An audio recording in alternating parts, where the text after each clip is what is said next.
جاوید مجھے پلنگ پر گرا کر اپنا 8 انچ لمبا ہتھیار میرے اندر باہر کرنے لگا۔ جاوید میرے اندر اپنا ہتھیار ایسے گھما رہا تھا جیسے گلی میں بچے لاٹھو گھماتے ہیں۔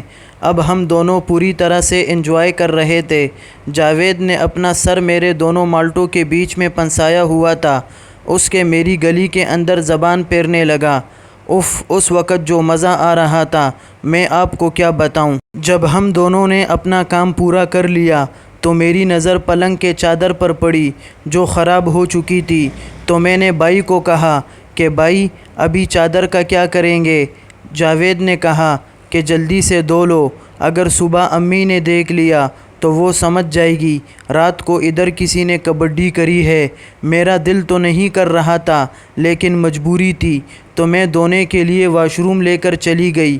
مجھ سے ٹھیک طریقے سے چلا بھی نہیں جا رہا تھا کیونکہ جاوید نے پاکستان کا بارڈر پوری طرح کھول دیا تھا۔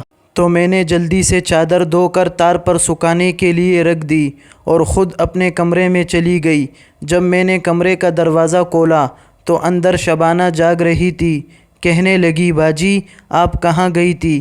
تو میں نے بہانہ بنایا کہ شبانہ کچن میں گئی تھی، مجھے بہت زیادہ بھوک لگ رہی تھی۔ پھر میں نے کہا شبانہ اب تم سو جاؤ، مجھے بھی بہت نیند آ رہی ہے۔ پھر میں اپنے پلنگ پر لیٹ گئی اور یہی سوچ رہی تھی کہ آج مجھے بھائی کے ساتھ کتنا مزہ آیا، پتہ نہیں دوبارہ یہ موقع ملے گا بھی یا نہیں۔ یہی سوچتے سوچتے میری آنکھ لگ گئی۔ صبح جب میری آنکھ کھلی تو میں سب سے پہلے اپنے بھائی کے کمرے میں گئی۔ کمرے میں جا کر دیکھا تو جاوید اسی حالت میں سویا ہوا تھا جس حالت میں رات میں تھا۔ اس کے شلوار پر پاکستان اور انڈیا کے نقشے بنے ہوئے تھے، تو مجھے جاوید پر بہت غصہ آیا۔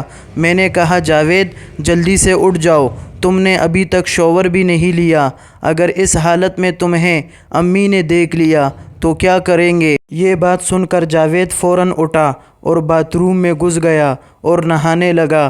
تھوڑی ہی دیر میں امی بھی جاوید کے کمرے میں آ گئی اور مجھے کہنے لگی تم یہاں کیا کر رہی ہو؟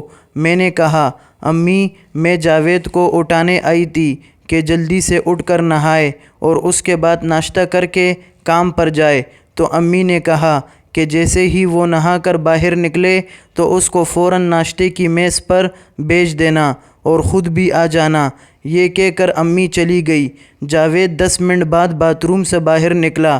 میں نے کہا جاوید امی نے ناشتے کے لیے بلایا ہے۔ یہ بات کہہ کر میں دروازے سے باہر نکلنے لگی تو جاوید کو پتہ نہیں کیا نشہ چڑھا ہوا تھا، اس نے مجھے پیچھے سے پکڑ لیا اور میرے دونوں مالٹوں پر ہاتھ پھیرنے لگا۔ میں نے کہا جاوید یہ کیا کر رہے ہو؟